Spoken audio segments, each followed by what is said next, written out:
Patrick Hutzel from intensivecare.com with another quick tip for families in intensive care. Today I have an email from Alexandra who says, "Hi Patrick, thank you for your videos. My father had a heart attack and his wife woke up in the middle of the night with him struggling to breathe. She thought he was having a nightmare and tried to wake him for a minute or so and then called the ambulance. They told her to start CPR immediately. He started to turn blue when she started.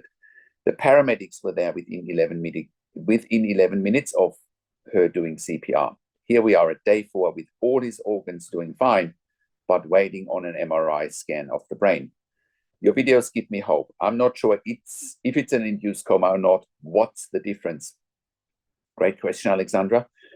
So first off, if he had CPR and they had a cardiac arrest, there's a chance that he might have sustained a hypoxic or anoxic brain injury, depending on whether he had oxygen supply to the brain at all times, which is not guaranteed during a cardiac arrest, also depending on how effective CPR is.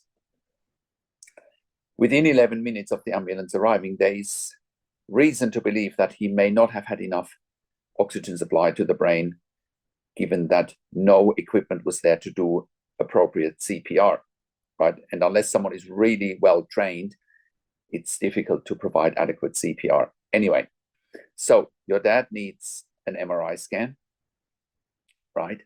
Or a CT scan of the brain to evaluate whether there has been any brain damage or not. Whether he's in an induced coma or in a natural coma, I couldn't tell you. So if he's in an induced coma, he would have medications going in such as sedation and opiates in terms of him being able to tolerate all the treatment, including the breathing tube, right? The breathing tube would be very uncomfortable, right? However, depending on if he had any brain injury or not, he might just be in a natural coma and not waking up, right? So you need to ask those questions. The biggest challenge for families in intensive care is simply that they don't know what they don't know. They don't know what to look for. They don't know what questions to ask. They don't know their rights, and they don't know how to manage doctors and nurses in intensive care. It's exactly what you are up against here, right? I would strongly recommend for you to get access to the medical records, Alexandra, so that we can give you a second opinion here as well. Because again, you don't know what you don't know. When someone is in intensive care in a situation like your dad is, there are dozens of things happening simultaneously, right? And unless an expert has a look at them and evaluates them like we do here, right, you don't really know what's happening, right? You're just not even scratching the surface with what is happening when someone is critically ill in intensive care. So that is my quick tip for today. I have worked in critical care nursing for nearly 25 years in 3 different countries, where I worked as a nurse manager for over 5 years, and where I've been consulting and advocating for families in intensive care all over the world here at intensivecare.com since 2013. And I can confidently say we have saved many lives with our consulting and advocacy. And you can verify that on our testimonial section or on our podcast section at intensivecare.com, where we have done some client interviews. All of that you get at intensivecare.com, the testimonials as well as the podcast. Now, and that's why we created a membership for families of critically ill patients in intensive care. And you can become a member, like we helped hundreds of members and clients over the years, improving their lives instantly when they have a loved one critically ill in intensive care.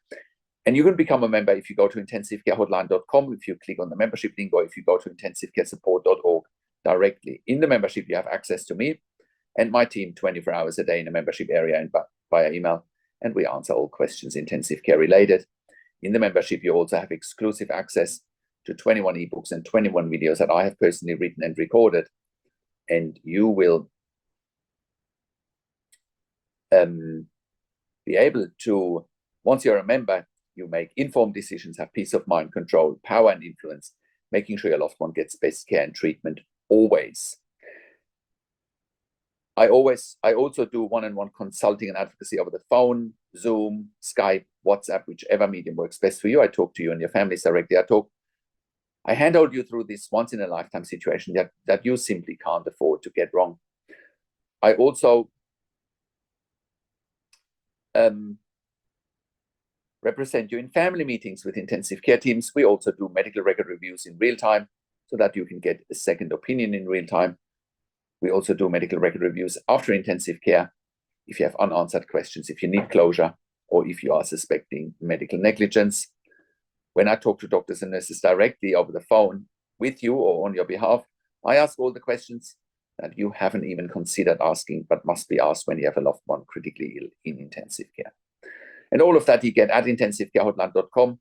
Call us on one of the numbers on the top of our website, or simply send us an email to support@intensivecarehotline.com with your questions.